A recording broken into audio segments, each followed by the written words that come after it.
Marcus Thompson sat alone at table 17, nursing a cup of tea that had gone cold 20 minutes ago.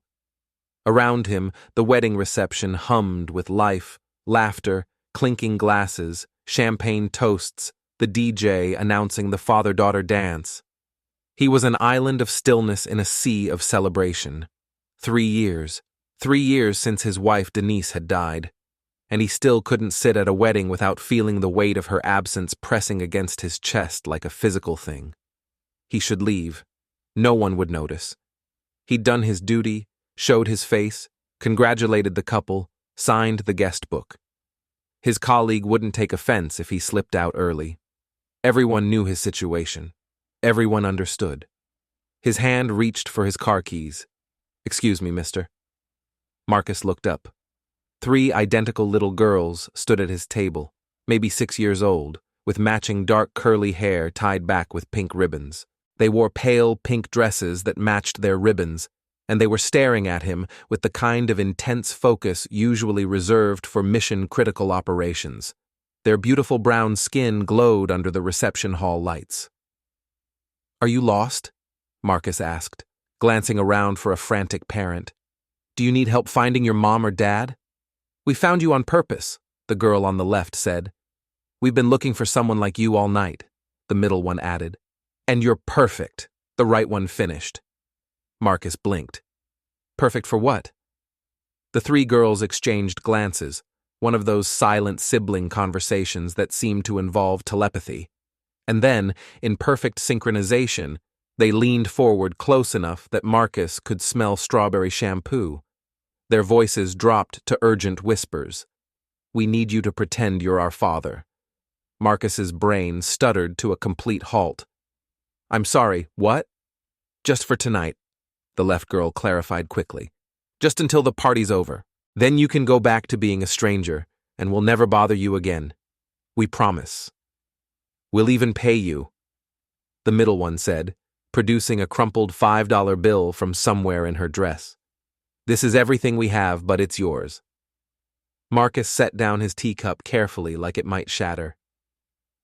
"Girls, I think there's been some kind of misunderstanding. I can't just, please." The right one's eyes were suddenly bright with unshed tears. "Our mom is so lonely. She sits by herself at every wedding, every party, every event. People look at her with these sad faces because she doesn't have a husband, because we don't have a dad. And she smiles and pretends she's fine, but she's not fine. We can see it." Something in Marcus's chest cracked wide open. He knew that smile, had worn it himself for 3 years. The smile that said, "I'm okay," when you were absolutely, definitely not okay. "Where's your mom?" he heard himself ask.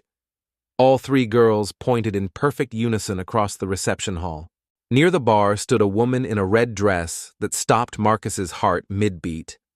Not because it was revealing, it was actually quite modest with elegant long sleeves and a high neckline, but because she was so stunning, it felt almost unfair to everyone else in the room. Dark hair swept up in a classic updo, beautiful brown skin that seemed to glow, the kind of timeless beauty that belonged in old Hollywood films. And that same smile Marcus had just been thinking about, the one that didn't quite reach her eyes. She was holding a glass of wine, standing alone while groups of people chatted and laughed around her, creating an invisible barrier she clearly wasn't part of. Marcus recognized the stance immediately, the way she held herself just slightly apart, present but not participating, there but not belonging. She looked exactly how he felt every single day. "That's our mama," the left girl whispered. "Her name is Jasmine. Jasmine Carter," the middle one added. "She works 2 jobs so we can have nice things. She reads us stories every night. Even when she's tired, she never complains. And nobody ever talks to her at parties." The right one said, her voice breaking slightly. "They just look at her like she's sad and broken. But she's not broken. She's perfect. She's just alone." Marcus felt his throat tighten. This was insane. 3 children he'd never met, asking him to pretend to be their father so their mother could have one night without pity stares. But then Jasmine turned slightly, caught sight of her daughters at his table, and Marcus saw her expression shift. Surprise, concern. That flash of maternal panic followed immediately by resignation. She set down her wine glass and started walking toward them, red heels clicking on hardwood. Marcus had maybe 15 seconds to make a decision. He looked at the three girls, at the desperate hope in their identical faces, the fierce protective love they had for their mother. He thought about Denise, about how she would have loved these kids, about how she would have told him to stop hiding, to stop just surviving, to actually live again. "Okay," Marcus said quietly.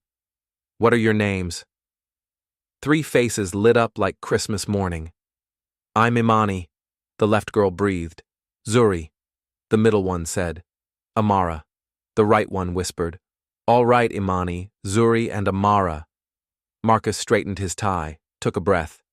"Tell me about your mom. Quick, what is she like?" The girls immediately started talking over each other. "She likes books, and she hates mushrooms. And she laughs when people trip, but then feels bad about it. And she's scared of thunder, but pretends she's not for us." Girls. Jasmine's voice was musical, slightly breathless, tinged with embarrassment. "I am so sorry. I hope they weren't bothering you." She was even more beautiful up close. Not magazine cover beautiful, something warmer than that. Real. The kind of beauty that came with laugh lines and a face that had lived a full life. Marcus stood the way his mother had taught him. "They weren't bothering me at all. Actually, I was just asking them if it would be okay if I joined your table. Sitting alone at weddings is depressing." Jasmine's eyes widened.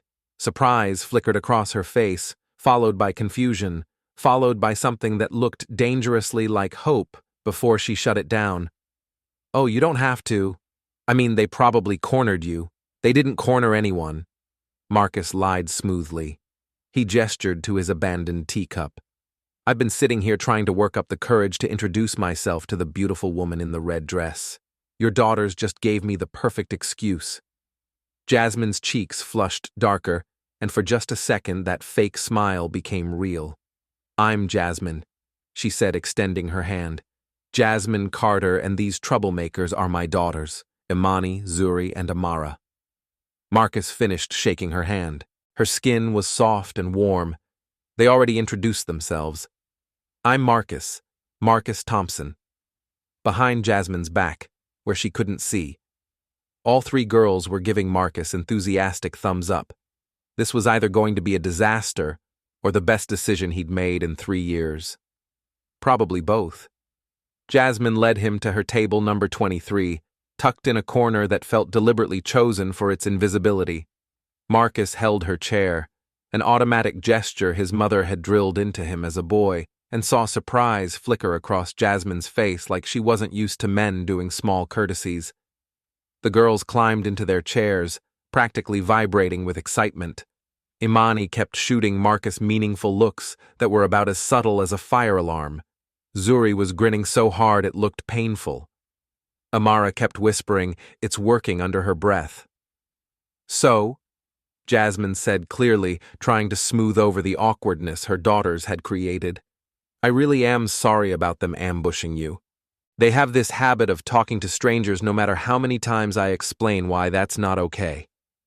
We're very good at talking to strangers," Imani announced proudly. "That's not the compliment you think it is, sweetie," Jasmine said, but there was warmth in her voice. Marcus laughed, a real laugh that surprised him. When was the last time he'd done that? "Honestly, they did me a favor. I was about to leave, go home to an empty house, and pretend I didn't spend another Saturday night alone." Jasmine's eyes met his, and he saw recognition there, understanding. "I know that feeling," she said quietly. "You don't have to pretend," Marcus said. "The girls already told me you work 2 jobs and do this alone. That takes strength most people don't have." Jasmine looked down at her wine glass, her fingers tracing the stem. Or desperation. It's hard to tell the difference sometimes. The evening unfolded in a way Marcus hadn't expected. Conversation came easily about the wedding, about the absurdly fancy centerpieces, about whether the cake would be chocolate or vanilla. The girls chimed in with their own observations, pointing out when a flower girl picked her nose or when great-aunt somebody's wig shifted during dancing. Marcus found himself relaxing in a way he hadn't in years. The girls were hilarious without meaning to be. Jasmine was quick-witted and sharp, matching his jokes beat for beat. And for the first time since Denise died, Marcus felt like a person again, instead of just a widower going through the motions. "Dance with our mama," Imani suddenly announced as if she'd been planning this moment all night, which Marcus realized she probably had been. Imani. Jasmine's face flushed. "You can't just, the DJ just said it's time for everyone to dance," Zuri added helpfully. "That means everyone, including you too." Amara finished, looking between Marcus and Jasmine with alarming determination for a 6-year-old. Marcus stood, offered his hand to Jasmine. "I think we're outnumbered." Jasmine looked at his hand like it might bite her. "I haven't danced in 4 years. Neither have I," Marcus admitted. "We'll probably step on each other's feet and embarrass ourselves, but your daughters have gone to a lot of effort to orchestrate this, and I'd hate to disappoint them." Something in Jasmine's expression softened. She took his hand and let him lead her to the dance floor. The song was slow, something romantic Marcus didn't recognize. He placed one hand on Jasmine's waist, kept the other clasping hers, maintained respectful distance. This close, he could see golden flecks in her brown eyes, could smell her perfume. Something light and floral. "Your daughters are master manipulators," Marcus said as they began to sway. "I'm aware," Jasmine said dryly. "I'm raising tiny con artists. I have no idea where they learned it. They love you. That's where they learned it. They can't stand seeing you lonely. So, they recruited the first lonely-looking guy they could find.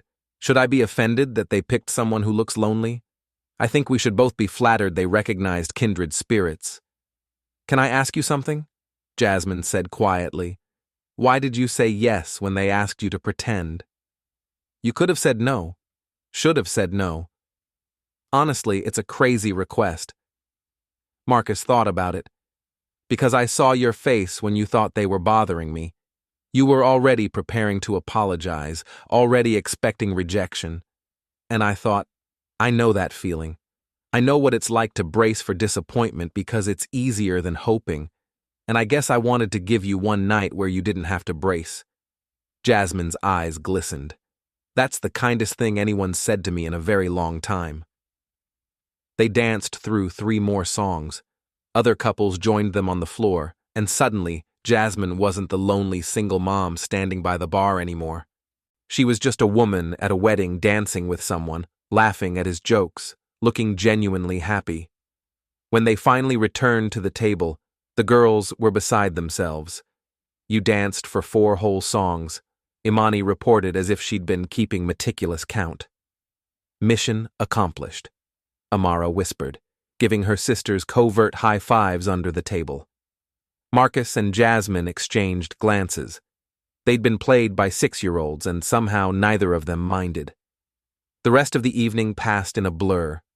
Marcus danced with each of the girls, Imani standing on his feet, Zuri twirling until she was dizzy, Amara demanding to be dipped dramatically. He made Jasmine laugh so hard she snorted, which made her laugh harder. And for 4 hours, Marcus forgot he was a widower. Jasmine forgot she was a struggling single mother. They were just 2 people enjoying an evening, aided by 3 tiny matchmakers who looked immensely proud of themselves. When the reception started winding down, reality crept back in. The DJ announced last call. Guests began gathering coats and purses. The spell was breaking. "I should get them home," Jasmine said, glancing at her daughters who were starting to droop despite the sugar. "It's past their bedtime." Before he could decide what to do, Imani appeared at his elbow.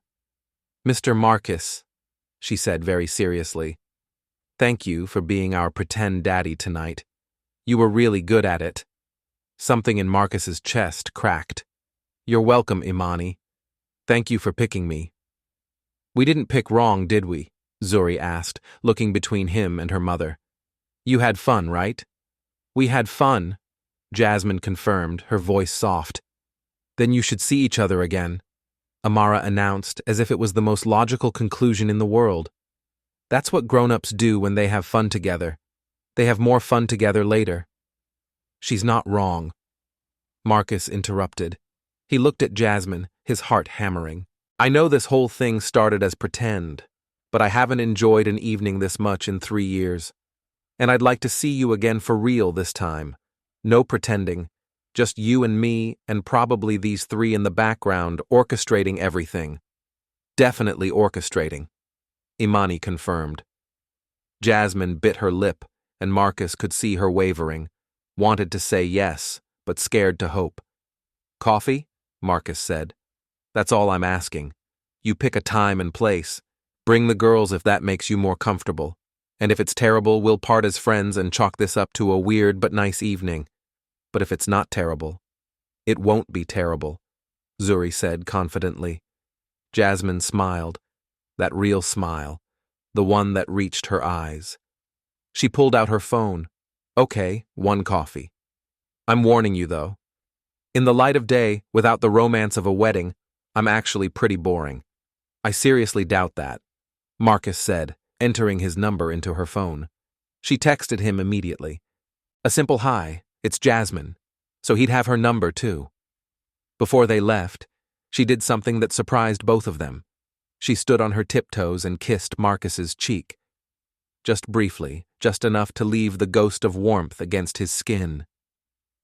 Thank you, she whispered, for playing along, for making tonight special, for being kind.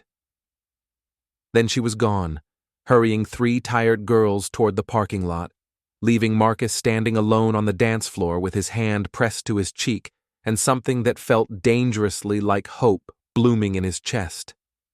That night, Marcus lay in bed, staring at his ceiling, unable to sleep. His phone buzzed, a text from Jasmine sent at 11:47 p.m. The girls won't stop talking about you. They're calling you their project. Fair warning, if we do have coffee, they're going to consider it a huge victory and become unbearable.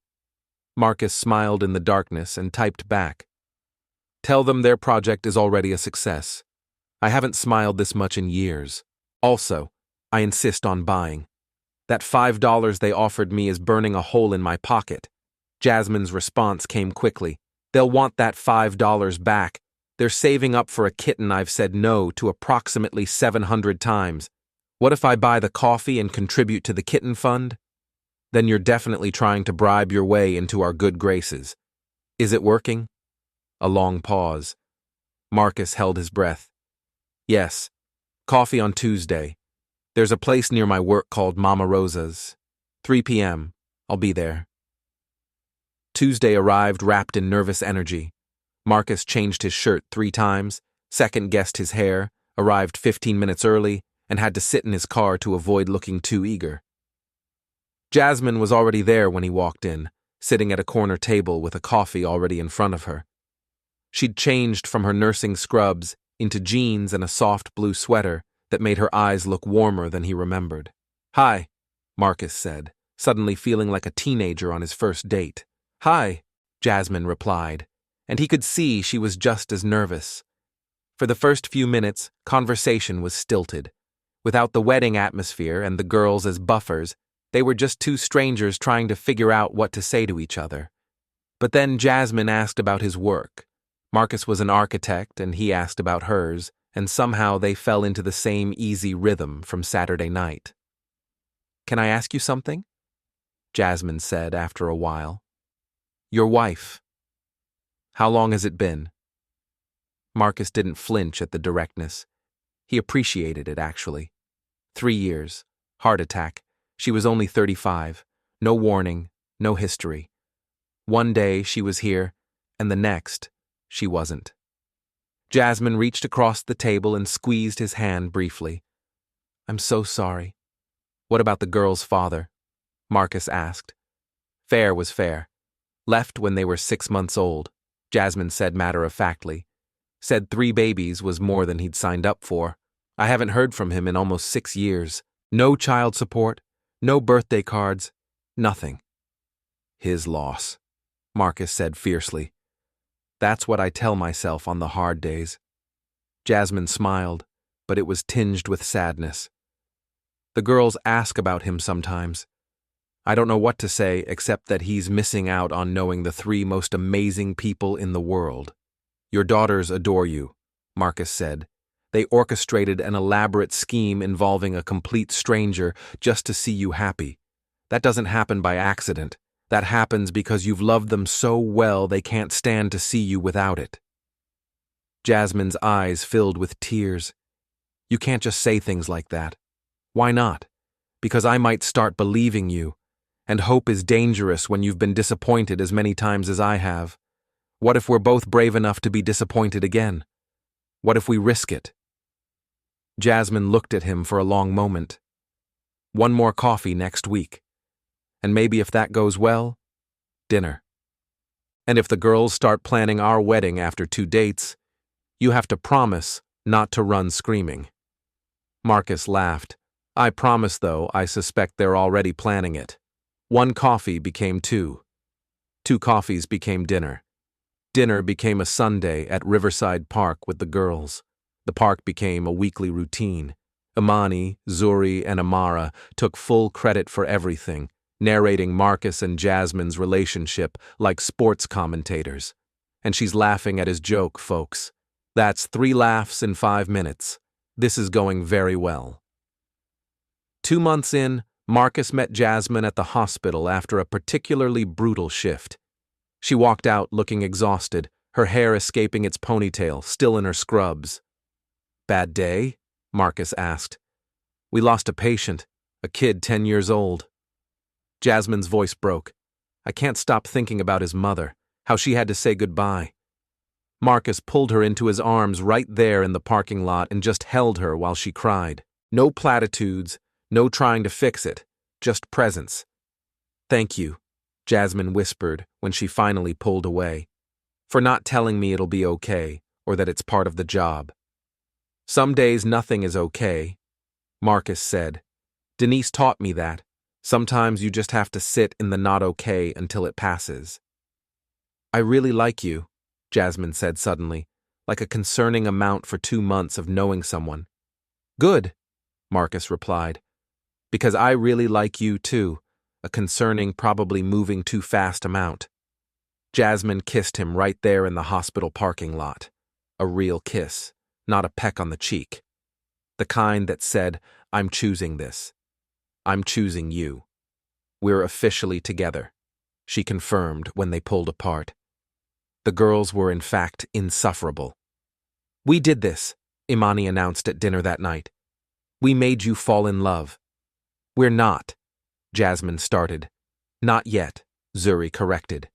But you will be. It's obvious. So obvious, Amara agreed. You look at each other like people look at puppies. Marcus bit back a laugh. The girls weren't wrong. 6 months after the wedding, Marcus invited Jasmine and the girls to his house for the first time. He'd been nervous about it. The house was still full of Denise's things, photos on the walls, her books on the shelves. But Jasmine didn't flinch. You loved her, she said simply, looking at a wedding photo. That's part of who you are. I wouldn't want you to hide that. 1 year after the wedding, after that first wedding where 3 girls had recruited a stranger, Marcus proposed. Not in a fancy restaurant or a scenic overlook, in Jasmine's tiny apartment, surrounded by the girls' toys and half-folded laundry and all the beautiful mess of real life. I know it's fast, Marcus said, down on one knee while 3 girls watched from the doorway, barely containing their excitement. I know we probably should wait longer, but I've already lost time with someone I loved. I don't want to waste any more. Jasmine Carter, will you marry me? Will you let me love you and your incredible daughters for the rest of my life? Yes, Jasmine sobbed. Yes, yes, yes. Behind them, 3 girls erupted in cheers so loud the neighbors banged on the wall. We did it, Imani shrieked. We found Mama a husband. Best project ever. Zuri agreed. Can we be flower girls? Amara asked. Please say we can be flower girls. The wedding was small 6 months later. Jasmine's parents, Marcus's mother, a handful of close friends, and 3 flower girls in matching lavender dresses who took their jobs so seriously they walked down the aisle in perfect synchronization, scattering petals with military precision. When the officiant asked if anyone objected, Imani raised her hand. Marcus's heart stopped. Jasmine looked panicked. I object, Imani announced solemnly. To not being included in the vows. We're part of this too. The officiant smiled. Would you like to come up here? All 3 girls rushed forward. The officiant had them hold hands with Marcus and Jasmine, making a circle. Do you, Marcus, take Jasmine to be your wife and Imani, Zuri, and Amara to be your daughters? I do, Marcus said, his voice thick with emotion. And do you, Jasmine, take Marcus to be your husband and partner in raising these 3 beautiful girls? I do. And do you 3 take Marcus to be your father? We do. They chorused. There wasn't a dry eye in the room. 2 years later, Marcus stood in the kitchen of their new house, bigger to fit their blended life, making breakfast while controlled chaos erupted around him. The girls, now 8, were arguing about whose turn it was to feed the cat. Yes, they'd eventually gotten the cat. Marcus had been outnumbered 4-1. Jasmine came up behind him, wrapped her arms around his waist, rested her head against his back. Good morning, Mrs. Thompson, Marcus said. Good morning. She paused. I have news. Something in her voice made Marcus turn around. Jasmine was holding a small white stick. A pregnancy test. Positive. Marcus's eyes widened. Are you? We're having a baby, Jasmine whispered. The girls who had radar for important conversations immediately abandoned the cat and rushed over. A baby? Imani breathed. A real baby? Zuri asked. That we helped make? Amara added, then paused. Wait, how did we help make this one? You didn't, Jasmine said quickly. This was all me and Daddy. But you're going to be big sisters. The celebration was immediate and loud. 3 girls shrieking, jumping, already planning how they'd teach the baby everything. Marcus pulled Jasmine close, rested his hand on her still flat stomach, and thought about that night 3 years ago when 3 little girls had approached a lonely man at a wedding and whispered a crazy request. Pretend you're our father. He wasn't pretending anymore. Hadn't been for a long time. He was Imani, Zuri, and Amara's dad, Jasmine's husband, and soon a father again to a new baby who would grow up surrounded by love and chaos and 3 older sisters who'd already proven they could orchestrate miracles. Thank you, Marcus whispered to Jasmine, for being brave enough to let 3 troublemakers talk to strangers. Jasmine laughed. Thank you for being the right stranger. That evening, after the girls were asleep, Marcus found Jasmine in the nursery they were already starting to set up. Thinking about color schemes? He asked. Thinking about how my life turned out nothing like I planned, Jasmine said, and how grateful I am for that. Marcus wrapped his arms around her from behind, his hands resting where their baby was growing. Me too. I thought my story ended when Denise died, thought the best parts of my life were behind me, and now I know the story was just beginning, the plot twist I never saw coming. Can I tell you something I've never told anyone? Jasmine asked. Always. That night at the wedding, when the girls approached you, I saw it happen from across the room. Jasmine's voice was quiet. I watched them walk up to your table, saw them lean in and whisper, and I knew they were up to something. Marcus pulled back slightly to look at her face. Why didn't you stop them? Because for a split second I hoped. Jasmine's eyes glistened. I hoped they'd found someone kind, someone who wouldn't laugh at them or dismiss them, someone who might actually see me. And when I started walking over and you stood up, when you smiled at them like they mattered, I thought maybe, just maybe. You were testing me, Marcus realized. I was praying you'd pass a test I didn't even know I was giving. Jasmine touched his face gently. Every man I'd ever met after their father left, they saw 3 kids as baggage, as complications, as deal breakers. But you looked at Imani, Zuri, and Amara like they were a gift, like they made me more, not less. Marcus's throat tightened. They did make you more. They made you everything. The girls told me something else. Jasmine continued. When they were planning their scheme, Imani said they weren't just looking for someone nice. They were looking for someone who looked like he needed saving too. Someone who understood what it felt like to be broken.